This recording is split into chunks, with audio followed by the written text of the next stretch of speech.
Bonjour à tous, on se retrouve pour la dernière vidéo de cette semaine avant les 15 jours de vacances.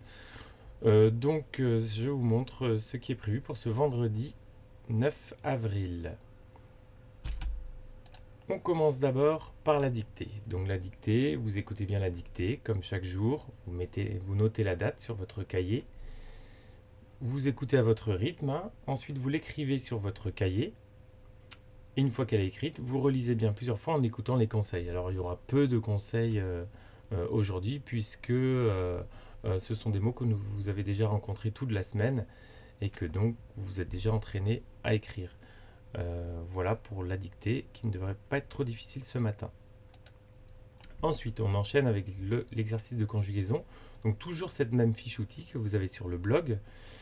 Vous choisissez un verbe du premier groupe, un verbe du deuxième groupe ici, un verbe du troisième groupe ici, et avec ces trois verbes, donc ces trois verbes vous les notez sur le cahier, 3 colonnes par exemple, et vous les conjuguez cette fois au passé composé. Alors là je donne quelques petites explications.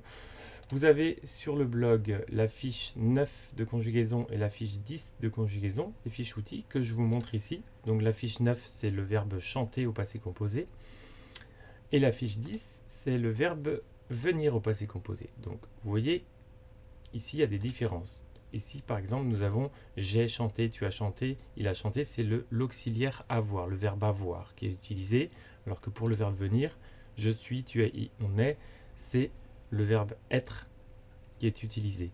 Donc au passé composé, selon le verbe qu'on a choisi, on va le conjuguer soit avec l'auxiliaire être, avoir, pardon, et soit avec l'auxiliaire être. Donc on choisit, c'est-à-dire on va essayer, on prend notre verbe et on va dire j'ai, tu as, il a, on met notre verbe derrière, on voit si ça fonctionne. Si ça ne fonctionne pas, on essaie avec je suis, tu es, il est. Et une fois qu'on a trouvé la bonne fiche, on la garde sous les yeux et on applique euh, ce qu'on voit sur la fiche outil. Donc on voit qu'on a ici par exemple le verbe être et derrière le verbe qui est un peu transformé, hein. On voit que ce n'est pas venir, venir, on ne dit pas je suis, venir.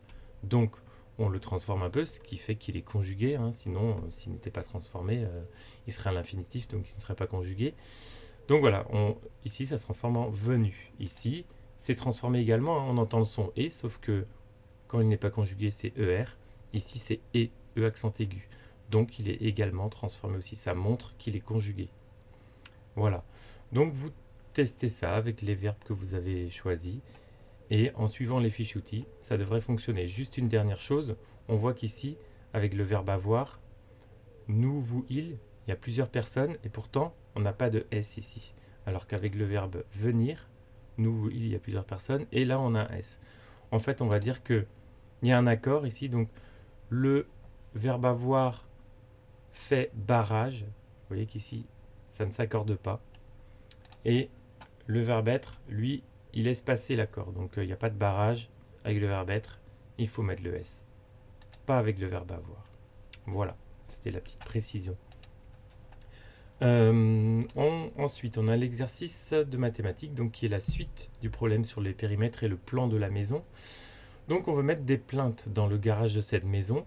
Alors déjà, il faut savoir, là c'est un mot de vocabulaire, c'est ce qui peut bloquer, c'est une difficulté qui est ici, qui est plutôt liée au vocabulaire. Donc le mot plainte, écrit P-L-I-N-T-H-E-S, il faut le chercher dans le dictionnaire ou sur Internet, chercher la définition. Une fois que vous avez trouvé la définition, vous l'écrivez dans votre cahier, vous en faites une représentation, ça veut dire qu'il faut regarder si vous êtes sur Internet des photos, des choses qui vont avec pour avoir bien ce que c'est qu'une plainte en tête.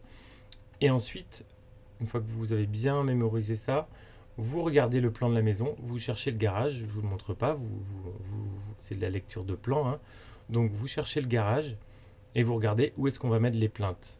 Alors, parce qu'on vous demande ensuite calculer la longueur totale des plaintes pour ce garage.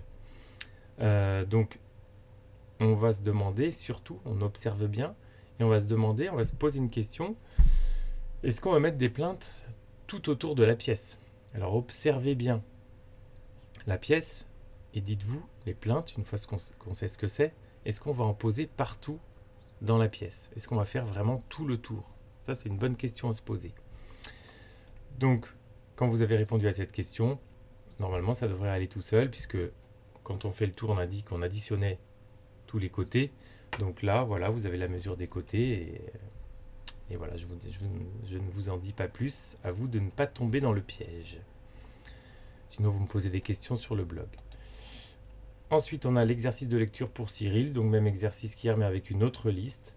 Donc Cyril, tu me dis combien de mots il y a en tout ici. Ça veut dire que tu comptes les étiquettes. On écrit le résultat ici. Et en fait, ensuite, tu me dis combien de mots tu peux lire vraiment tout seul. Alors peut-être qu'il n'y en aura que 4, 5, 10, 12, 20. À toi de ne pas tricher et de dire je sais vraiment lire tout seul ce mot-là, ce mot-là, ce mot-là. Et tu me mets le nombre de mots que tu peux lire tout seul. Pour finir, un petit exercice de calcul. Alors j'ai précisé que la calculatrice n'est pas autorisée. Donc là, ce sont des additions. Donc on met ensemble. Tu peux compter sur tes doigts. Tu peux aussi faire des petits dessins, des petits ronds ou des petits bâtons pour compter le total. Ou alors manipuler, c'est-à-dire prendre des jetons ou des crayons. Par exemple, pour la première, 5 plus 3, tu mets 5 crayons d'un côté, 3 de l'autre. Tu les mets ensemble et tu comptes combien cela fait en tout. Tu notes le résultat. Voilà, plusieurs solutions, plusieurs outils pour t'aider. Voilà, quand vous aurez fini tout ça, il sera temps de penser aux vacances. Donc les vacances, reposez-vous bien. Oubliez un peu tous les exercices de maths et de français là. Essayez de lire quand même un petit peu, que ce soit des magazines, le journal, des choses comme ça, des bandes dessinées ou des petits romans. Je vous souhaite de bonnes vacances. Je vous remercie pour le travail et la présence cette semaine sur le blog. Merci beaucoup pour ça. Gardez bien votre cahier parce qu'on se retrouve le 26 avril sur le blog pour une semaine à distance encore. Je remettrai des vidéos à partir du lundi 26 avril. Reposez-vous bien, bonnes vacances et à bientôt. Merci, au revoir.